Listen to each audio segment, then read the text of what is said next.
मेरे प्यारे विद्यार्थियों, उर्मिला यादव हिंदी क्लासेज आपका स्वागत करता है। कैसे हैं आप? उम्मीद करती हूँ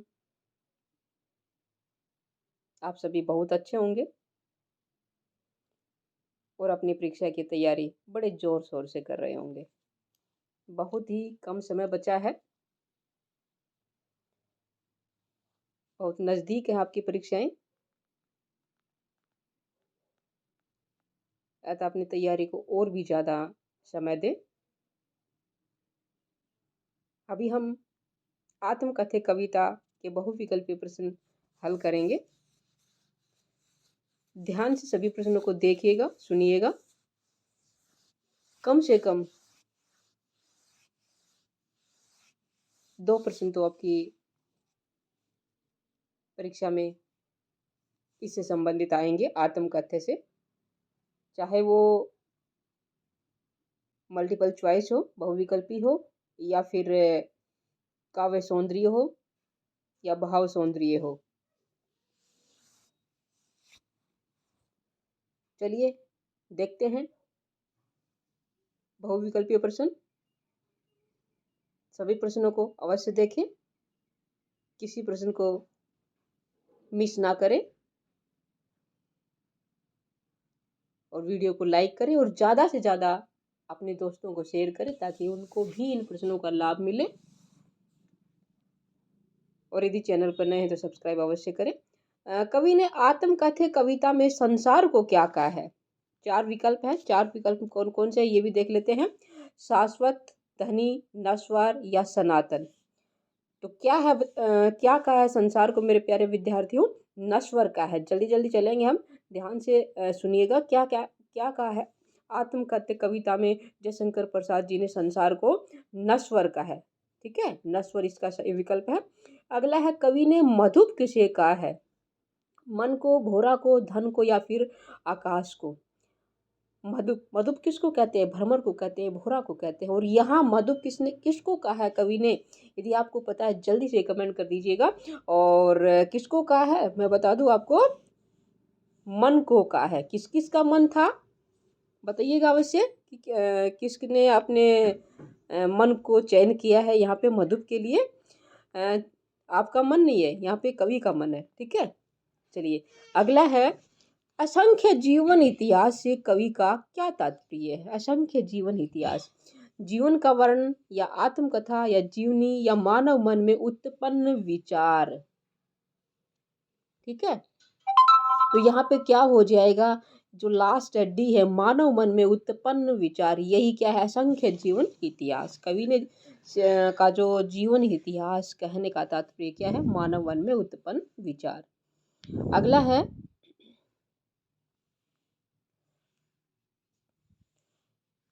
कवि ने भावहीन मन को क्या कहा है? चिचला का है, कथा का है या रीति गागर का है या शून्य का है? ये आपकी प्री बोर्ड में अभी अभी आया था। कवि ने भावहीन मन को रीति गागर का है। किसका रीति गागर था? जल्दी से बताइएगा। अगला प्रश्न है, कवि अपनी आत्मकथा क्यों नहीं लिखना चाहता? उसके जीवन में सुख ही सुख थे या उसके जीवन में केवल दुर्बलताएं थी? उसके जीवन में गरीबी थी या फिर उसका जीवन आदर्श था? तो क्या होगा आपके अकॉर्डिंग, क्या होगा? क्यों नहीं लिखना चाहता अपनी आत्मकथा वो?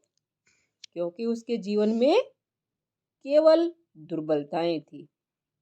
ठीक है, दुर्बलताएं बहुत ज्यादा थी उसके जीवन में, इसलिए अपनी आत्मकथा नहीं लिखना चाहता कवि। चलिए आगे बढ़ते हैं। यदि अभी तक लाइक नहीं किया, लाइक करें, शेयर करें। अगला है, कवि ने मधुर चांदनी रात किसे कहा है? मधुर चांदनी रात किसे कहा है? अपने जीवन की मीठी यादों को या सुहावनी चांदनी रातों को या फिर आनंददायक रातों को या सुखी जीवन की खुशी को? किसको कहा है मधुर चांदनी रात? अपने जीवन की मीठी यादों को, अपने जीवन की मीठी यादों को मधुर चांदनी रात का है जयशंकर प्रसाद जी ने। अगला है प्रश्न नंबर 7, कवि किन्हें खाली करने वाला बताता है? आत्मकथा लिखने वाले मित्रों को या पाठकों को या फिर प्रकाशकों को या फिर राजनेताओं को? किन्हें खाली करने वाला बताता है? किसको बताता है खाली करने वाला? पाठकों को। क्या हो जाएगा इसका उत्तर? पाठकों को। चलिए आगे बढ़ते हैं। अगला क्या है देखते हैं, आपके सामने है स्क्रीन पे।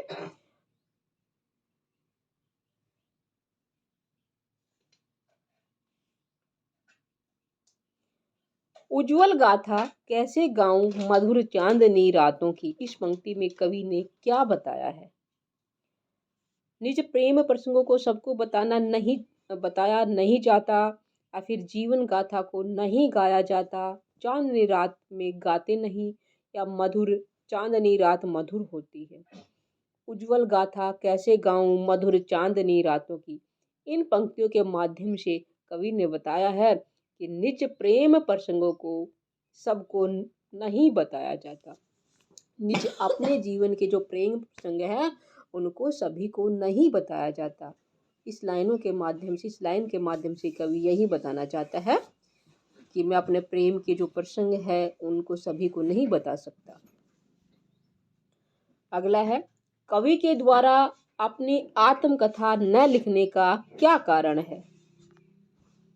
उसे अपनी आत्मकथा लिखनी नहीं आती, या वह अपने जीवन के रहस्य दूसरों को नहीं बताना चाहता, उसका आत्मकथा में विश्वास नहीं है, या फिर आत्मकथा में झूठ नहीं बोला जाता है। तो क्या होगा इसका? वह अपने जीवन के रहस्य दूसरों को नहीं बताना चाहता। कवि इसलिए अपनी आत्मकथा नहीं लिखना चाहता है कि वो अपने जीवन के रहस्य दूसरों को बताना नहीं चाहता है। चलिए प्रश्न नंबर 10 देखते हैं। कवि किसका सौपन देखकर जाग गया था? धन का, पारिवारिक जीवन का, स्मृतियों का, या फिर सुख का? कवि सुख का सौपन देखकर जाग गया था। किसका सौपन? सुख का। अगला है, कवि के आलिंगन में आते आते कौन मुस्कुराकर भाग गया? सुख, दुख, दुर्बलता, या फिर व्यथा? तो क्या होगा इसका? सुख। कवि के आलिंगन में आते आते सुख मुस्कुराकर भाग गया। कवि ने किसकी उज्जवल गाथा गाने में असमर्थता व्यक्त की है? मधुर चांदनी रातों की, कथा की, या मधुमाया की, या फिर पथिक की, पंथा की? कवि ने मधुर चांदनी रातों की उज्जवल गाथा गाने में असमर्थता व्यक्त की है। क्या होगा इसका उत्तर? मधुर चांदनी रातों की। ठीक है, चलिए अगला देखते हैं। सीवन उधेड़ना का क्या अर्थ है?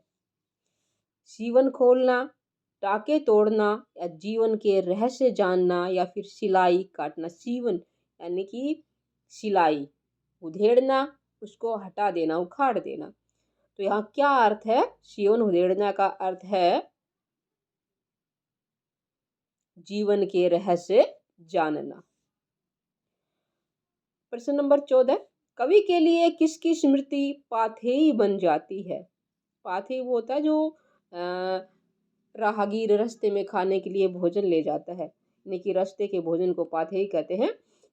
माता की, पिता की, बच्चों की, या फिर पत्नी की, किसके लिए किसकी स्मृतियां पाथेय बन जाती है? तो यहाँ पे होगा पत्नी की। ठीक है, अगला है, सीवन को उधेड़ कर देखोगे क्यों मेरी कंथा की? ये कंथा का, यहाँ कंथा का क्या अर्थ है? कथा, कविता, चद्दर, गुदड़ी? ठीक है, यहाँ क्या हो जाएगा? सीवन का अर्थ सॉरी कंथा का अर्थ क्या हो जाएगा? गुदड़ी। ठीक है, आत्मकथा कविता में गुनगुनाकर अपनी कहानी कौन कहता है? शुरुआत में ही आया है, मधुप गुनगुनाकर अपनी प्रेम कहानी। क्या है? तो मधुप हो जाएगा। क्या हो जाएगा? मधुप यानी कि भरमर। और किसके लिए कहा है मधुप? मन को का है। ठीक है, जो पहले की आया था। चलिए एक बार फिर से निवेदन कर रही हूँ, लाइक करें, शेयर करें, चैनल पर नए तो सब्सक्राइब अवश्य करें, ताकि मेरा उत्साहवर्धन हो, मुझे मोटिवेशन मिले और आपको क्या मिले? नोटिफिकेशन। कवि ने अपनी कथा को कैसी बताया है? महान, प्रभावशाली, भोली, या फिर चंचल? कैसी बताया अपनी आत्मकथा को? भोली बताया है। कैसी? भोली। चलिए आगे बढ़ते हैं।